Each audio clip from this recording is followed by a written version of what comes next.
Picture this scenario. Two people, same income, same age, same starting point. Both 28 years old, both earning $65,000 a year, both living in the same city. One of them gets married at 29. The other stays single until 40. By the time they're both 50, the married person has $180,000 in retirement savings. The single person has $690,000. Same income, same city, same career trajectory. A $510,000 gap. Now, before you close this video and call me a cynic, I am not telling you not to get married. I'm not anti-love. I'm anti-ignorance. And right now, millions of couples are walking into the most expensive financial decision of their lives with absolutely zero idea what it's actually going to cost them. Not the wedding, not the ring. I'm talking about the hidden, invisible, never discussed financial architecture that marriage builds around you, layer by layer, until you wake up at 48 wondering why two professional incomes never seem to be enough. Today, we're going to do the math that the wedding industry, the real estate industry, and every well-meaning relative at your bridal shower never showed you. Stay with me. This one is going to change how you think about relationships and money for the rest of your life. If you've ever sat at a dinner table with your partner, looked at your combined six-figure income and thought, we should be so far ahead by now, where is it all going? This video is going to make a lot of things click into place. My name is Rick, and I spend way too much time thinking about the financial systems hidden in everyday life decisions, the ones nobody explains to you until it's too late to change course. If this kind of content helps you see money differently, hit that subscribe button and give this video a thumbs up. I put out new videos every week, and every single one is designed to show you a trap before you fall into it, not after. Let's get into it. The wedding industrial complex. Let me start with the entry fee, because before the financial architecture of marriage even begins to trap you, there's the event itself. According to the Knott's 2023 Real Wedding Study, the average cost of a wedding in the United States is $35,000. In major metro areas, New York, Los Angeles, Chicago, that number jumps to $50,000 to $75,000. Let me put that in a different frame. $35,000 invested at the historical stock market average of 10% annually at age 29 would become approximately $243,000 by age 55. You didn't just spend $35,000 on a party. You spent $243,000 of your future net worth on a one-day event. But wait, it gets worse. That $35,000 figure is the average. It doesn't include the engagement ring, which averages $5,900 according to the same study. It doesn't include the honeymoon, which averages $5,000 to $8,000. It doesn't include the engagement party, the bridal shower, the bachelor and bachelorette trips, which can easily add another $5,000 to $15,000 in total spending across the wedding party and family. The realistic total cost of the wedding event ecosystem for the average American couple is closer to $55,000 to $65,000. That's a down payment on a house, gone in a weekend. Now, I know what you're thinking. Rick, people choose how expensive their wedding is. You can have a small wedding. And you're right, but here's what the data shows. Couples who get engaged have a statistically predictable pattern of escalating their wedding budget from what they originally planned. The Knott's own research found that the average couple exceeds their initial wedding budget by 45%. The wedding industry is specifically engineered to extract maximum spending. The word wedding attached to any product, flowers, cake, catering, photography, increases the price by an average of 30% compared to the identical product for a non-wedding event. This was documented by a consumer affairs investigation and has been replicated across multiple studies. You walk in saying you want a $10,000 wedding, the industry's entire infrastructure is designed to walk you out having spent $35,000. The entry fee alone is a trap. But the entry fee is actually the smallest part of the problem. The marriage penalty, the tax trap nobody tells you about. Once you're married, the federal government has a gift for you. It's called the marriage penalty, and it's been quietly taxing dual-income couples for decades. Here's how it works. When two single people each earn $65,000, they each file individually and pay taxes in the 22% federal bracket. When those same two people get married and file jointly with $130,000 in combined income, they are pushed further up into that 22% bracket, and in some cases begin hitting the 24% bracket earlier than they would have individually. But the real marriage penalty hits hardest in the $150,000 to $450,000 combined income range. A single person earning $200,000 pays a top federal marginal rate of 32%. Two married people, each earning $100,000, combined $200,000, get pushed into higher brackets faster than if they'd filed separately. The Tax Policy Center estimates that approximately 40% of married couples pay a marriage penalty, meaning they pay more in federal taxes as a married couple than they would have as two single individuals. The average annual marriage tax penalty for couples affected? Between $500,000 and $10,000 per year, depending on income. Over a 30-year marriage? That's $15,000 to $300,000 in additional lifetime taxes, simply for being legally married. This is money that never goes to your retirement. It never compounds. It disappears into the federal treasury every April, and not a single person at your wedding reception warned you it was coming. The house upgrade trap. Now we get to the biggest trap inside the marriage trap, and this is the one that will genuinely shock you. When people get married, they upgrade their home. This isn't a cultural accident. It's a statistically predictable behavioral pattern. The U.S. Census Bureau's American Housing Survey found that couples purchase a new, larger home within 3 years of marriage at a rate of 67%. The reasoning feels completely rational in the moment. We need more space. We want to be in a good school district. We're building a family. We've combined our incomes. We can afford more. This is the trap, right here. Let me show you the math. Let's meet Tyler and Ashley. They get married at 29. Before marriage, Tyler owns a modest condo he bought for $280,000. Ashley rents. After marriage, they decide to buy together a house in a good school district for $520,000. The difference in their monthly housing cost from Tyler's condo to the new house is approximately $1,400 per month. They feel comfortable because they have two incomes. $1,400 per month.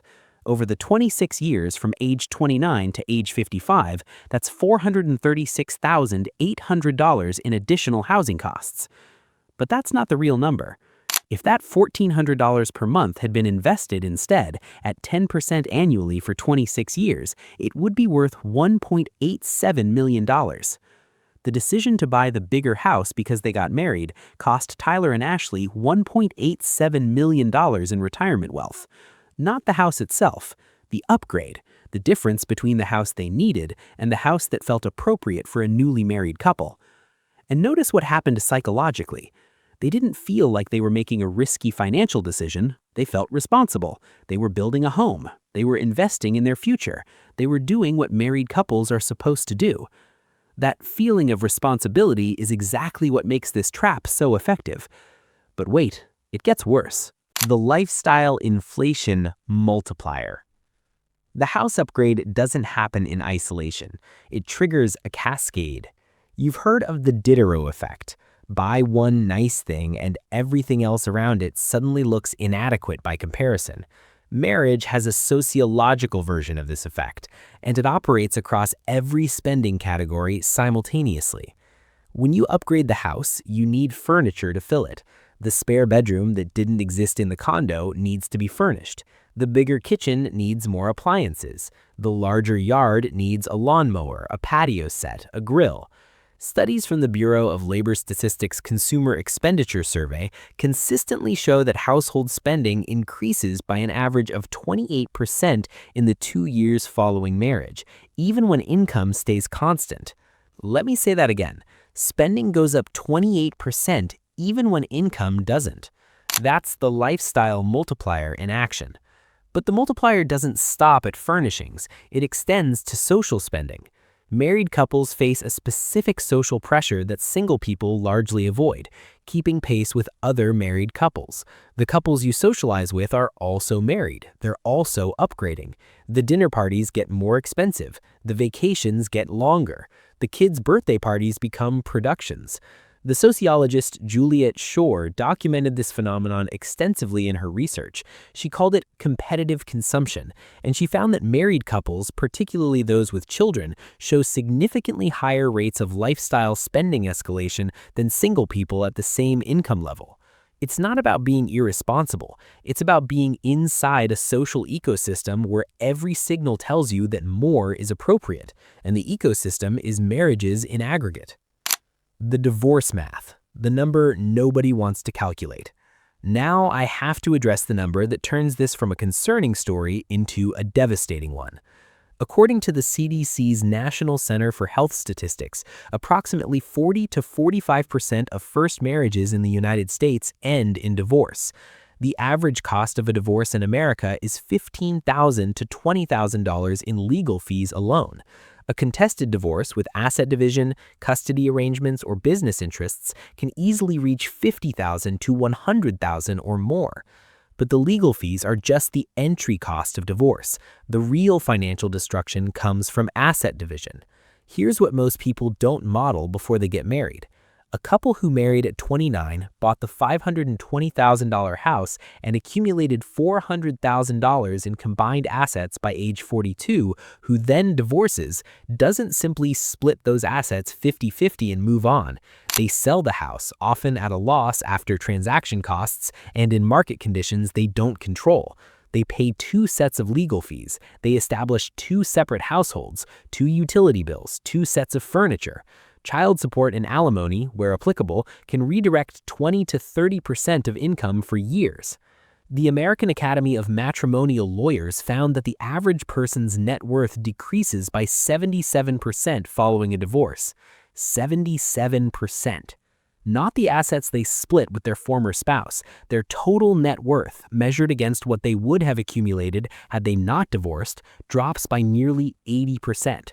This isn't an argument against marriage. It's an argument for understanding what's actually at risk when you make this decision.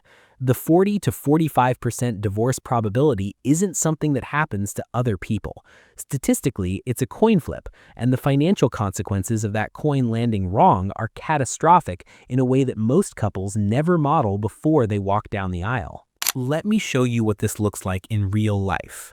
Marcus and Jennifer both graduated from the same university in 2018, both landed jobs earning $58,000. By 2022, both were earning $72,000. They'd been dating for 3 years and got engaged.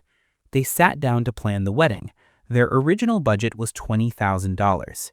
By the time they'd accounted for the venue Jennifer always imagined, the photography, the flowers, the rehearsal dinner, the honeymoon, the final number was $41,000.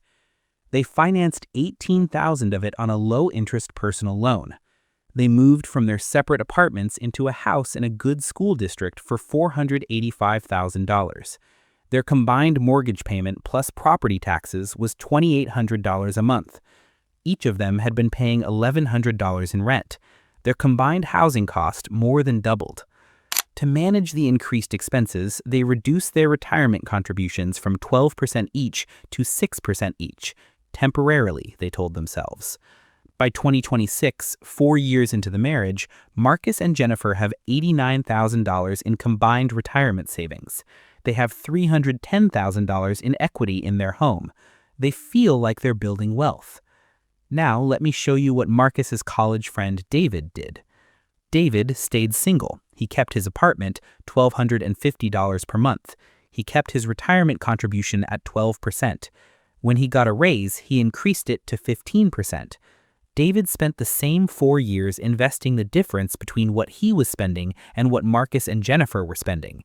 He doesn't have a house. He doesn't have equity. He has $187,000 in a brokerage account and maxed out retirement accounts holding $94,000.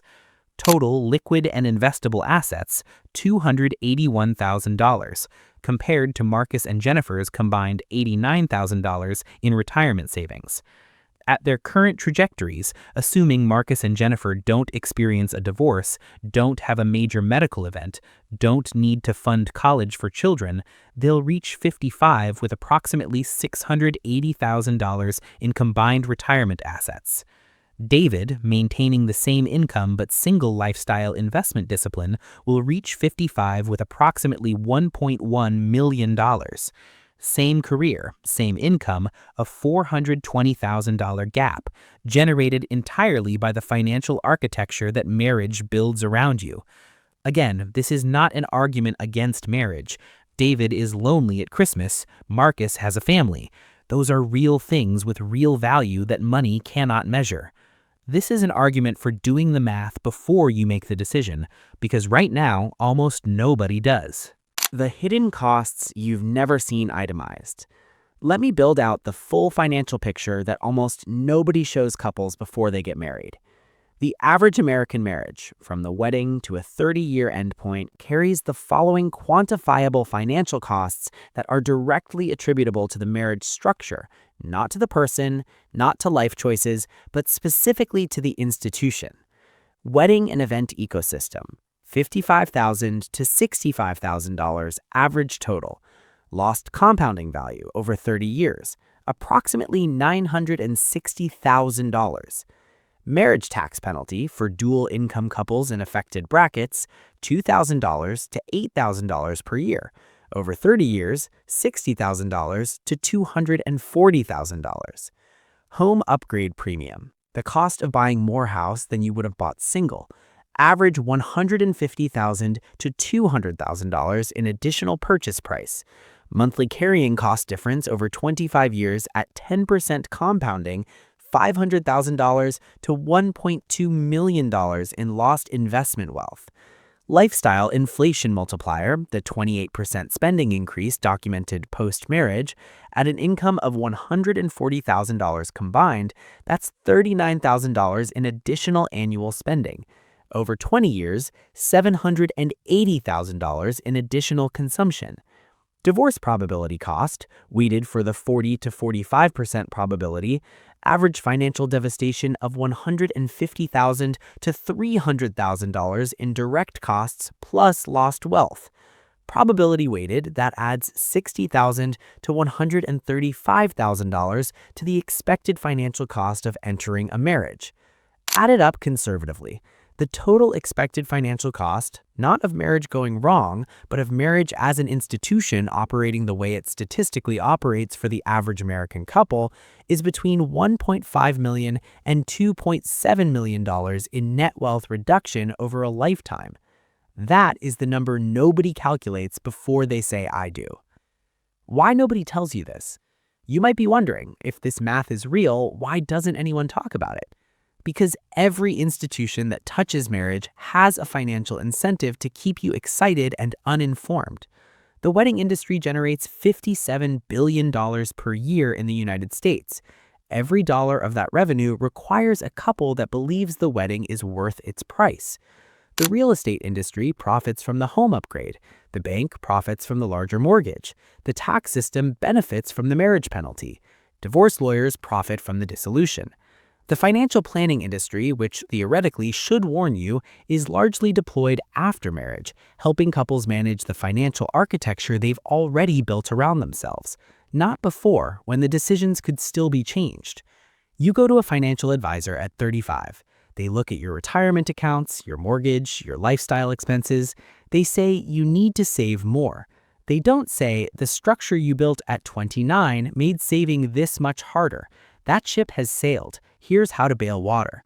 Nobody in this ecosystem profits from giving you the full picture before you walk down the aisle, except Rick, because Rick doesn't sell weddings, mortgages, or divorces. So what do you actually do with this information? I want to be clear, the solution is not don't get married.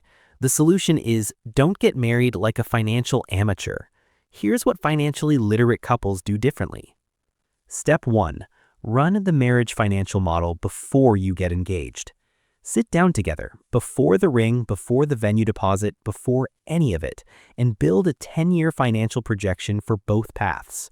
What does your wealth trajectory look like married at your honest expected lifestyle level? What does it look like single or in a committed partnership without the legal and lifestyle architecture?